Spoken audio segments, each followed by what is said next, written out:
오스왈드 챔버스의 주님은 나의 최고봉, 우리 1월 3일 묵상을 시작하도록 하겠습니다. 오늘의 묵상의 제목은 하나님이 보이지 않을 때입니다.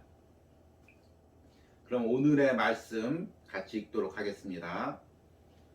구름과 흑암이 그를 둘렀고 의와 공평이 그의 보좌의 기초로다.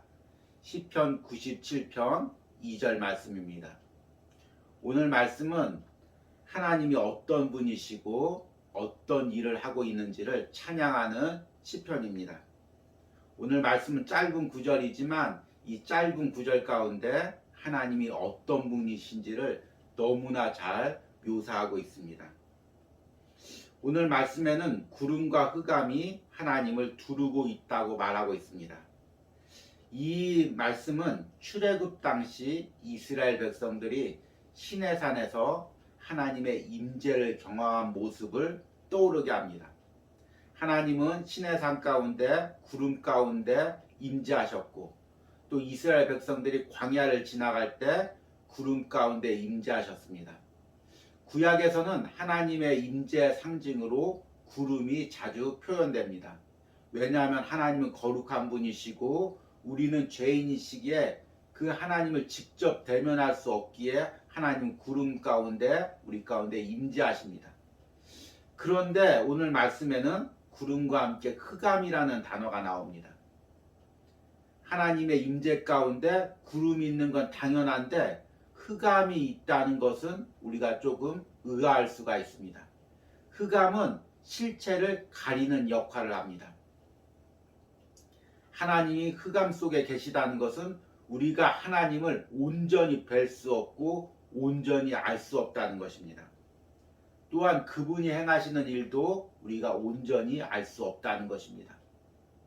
오늘 우리 오스왈드 챔버스의 묵상을 읽어보도록 하겠습니다. 성령으로 거듭나지 못한 사람은 예수의 가르침이 단순하다고 말합니다. 그러나 성령 세례를 받게 되면 구름과 흑암이 주님을 둘렀다는 것을 알게 됩니다. 예수 그리스도의 가르침을 가까이 대하게 되면 처음에는 마치 흑암과 같습니다. 이때 예수님의 가르침을 이해할 수 있는 유일한 방법은 우리 안에 계신 성령님의 조명을 따르는 것입니다. 만일 진부한 종교 형식에서 발을 뗀 기억이 없고 형식적인 종교의 옷을 벗어버린 경험이 없다면 또한 종교적인 분위기 속에서 하나님께 나아가던 친숙함을 떨쳐버린 경험이 없다면 우리가 정말 주의 존전에 서 있었던 적이 있는지 확인해 봐야 합니다. 신앙생활에 변덕이 심하고 종교적 분위기에 익숙하다면 예수 그리스도를 만난 적이 없는 것입니다. 예수 그리스도가 하신 일을 깨달음으로 놀라운 환희와 자유함을 맛본 후에는 그분을 깊이 알기 원하지만 정작 그때부터 깊은 흑암이 몰려옵니다. 예수께서는 언제나 내가 너희에게 이른 말은 영이요 생명이라고 하셨습니다. 성경의 많은 말씀들이 처음에는 구름과 흑암 같습니다. 그런데 예수님께서 우리의 특별한 상황에서 그 말씀을 다시 하실 때 갑자기 말씀들이 영이 되고 생명이 됩니다. 이것이 환상이나 꿈이 아니라 바로 말씀에 의해 하나님이 우리에게 보여주시는 방법입니다. 우리가 하나님께 나아가게 되는 가장 단순한 방법은 언제나 살아있는 말씀을 통해서입니다.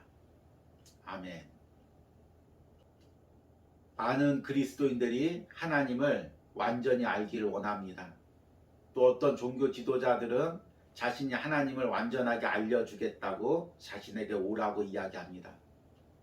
또 어떤 단체들은 몇 단계 훈련 프로그램들을 제시하며 이 프로그램 훈련만을 잘 마치면 하나님을 완전히 알 수 있고 또 그분이 행하시는 것도 완전히 알 수 있다고 그렇게 제시합니다. 그러나 우리가 신앙생활을 하면서 분명히 알아야 될 것이 있습니다. 우리가 이 땅에 사는 동안 아무도 하나님을 완전히 알 수가 없습니다. 그분이 행하시는 일도 완전히 알 수가 없습니다. 왜냐하면 우리는 다 부족한 연약한 죄인이기 때문입니다. 인간이기 때문입니다. 우리가 이 땅에 사는 동안 우리는 하나님을 부분적으로 알고 그분이 행하시는 일을 부분적으로 알 뿐입니다. 그러나 점점 더 깊게 알아갈 것입니다. 이것이 우리 그리스도인들의 삶이고 때론 이 사실이 우리를 당혹해 합니다.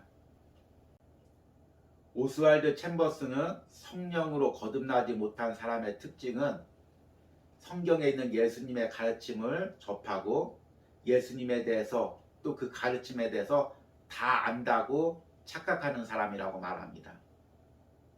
실제로도 교회에 나와서 처음 그 신앙을 접하게 되면은 어느 순간에 내가 하나님에 대해서 다 알고 말씀에 대해서도 다 아는 것 같은 착각을 느낄 때가 있습니다.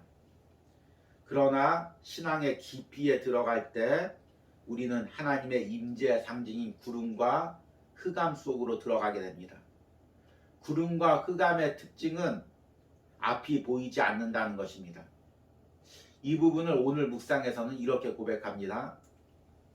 예수 그리스도가 하신 일을 깨달음으로 놀라운 환희와 자유함을 맛본 후에는 그분을 깊이 알기 원하지만 정작 그때부터 깊은 흑암이 몰려옵니다. 처음 우리가 신앙을 가지고 순간적인 구원의 기쁨을 맛보았을 때 우리는 모든 것이 분명히 보이는 것 같습니다. 그래서 나를 향한 하나님의 계획도 알고 타인을 향한 하나님의 계획도 다 안다고 교만할 때가 있습니다. 그러나 하나님이 나를 거듭나게 하시고 하나님을 닮는 성화의 길을 걷게 하실 때 하나님의 임재의 상징인 구름과 흑암 속으로 들어가게 됩니다.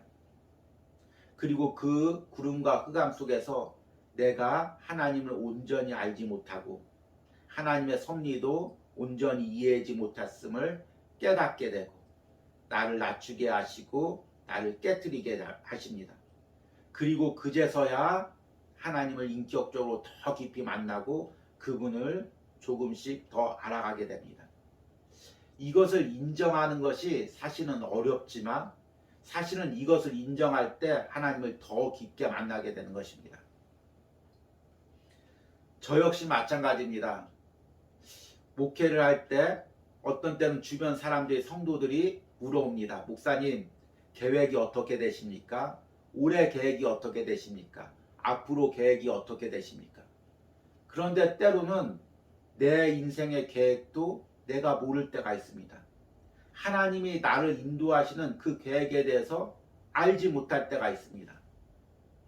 그럴 때는 성도들한테 주변 사람들한테 솔직히 고백합니다. 지금 하나님이 나를 어디로 인도하시는지 알지 못합니다. 함께 기도해 주십시오.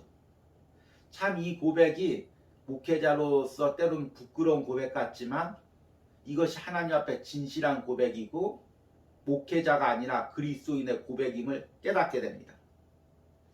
때로는 또한 성도들이 상담을 하러 올 때도 마찬가지입니다. 제게 이런 일이 있는데 어떻게 해야 될까요? 앞으로 어떻게 해야 될까요? 이야기를 합니다. 성도들 입장에서는 분명하고 확신한 답을 제시해 주기를 원할 때가 많이 있습니다. 그런데 때로는 하나님이 당신의 인생에 어떻게 역사하는지 저는 알지 못합니다. 그러니까 우리 함께 깨어서 기도하면서 하나님이 어디로 인도하실지 그 인도를 묵묵히 함께 따라가기를 원합니다. 이렇게 이야기할 때가 있습니다. 우리는 신앙생활이 마치 내비게이션을 켜고 한치의 오차도 없이 그 길을 따라가는 길이라고 생각할 때가 많이 있습니다. 그러나 때로는 내가 가는 길이 어디인지 모르는 그 순간이 있습니다. 그러나 그 순간에 하나님의 인도가 멈추어진 것이 아니고 오히려 그 순간에 오히려 하나님이 더 나를 붙드시고 인도해 가고 계시는 것입니다. 오늘의 적용 질문 드리겠습니다. 내가 하나님을 잘 알고 있고 그분의 인도도 확실히 알고 있다는 생각이 무너지고 있는 부분은 무엇이 있습니까? 이 과정이 하나님이 나를 버리는 과정이 아니라 하나님의 인도 속으로 더 깊이 들어가는 과정이심을 깨달으시기 바랍니다. 그리고 오늘 하루 삶에서 하나님의 인도하심을 구하시길 바랍니다. 우리 기도하시겠습니다. 하나님, 내가 하나님을 온전히 알고 그분의 인도하심을 분명히 안다고 자랑하던 나의 교만을 회개합니다. 이 시간 고백합니다. 내가 당신을 온전히 알지 못합니다. 내가 당신에 대해 아는 부분이 너무 적습니다. 나는 내 길도 알지 못합니다. 어리석고 우둔하여 하나님이 한순간 한순간 가르쳐주지 않으면 한 걸음도 걸어갈 수 없는 존재임을 고백합니다.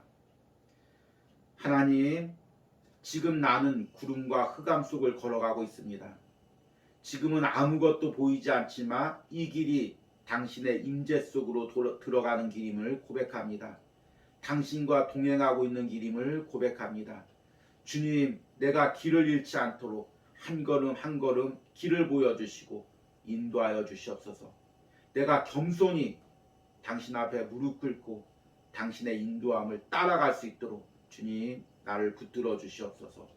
예수님의 이름으로 기도했습니다. 아멘.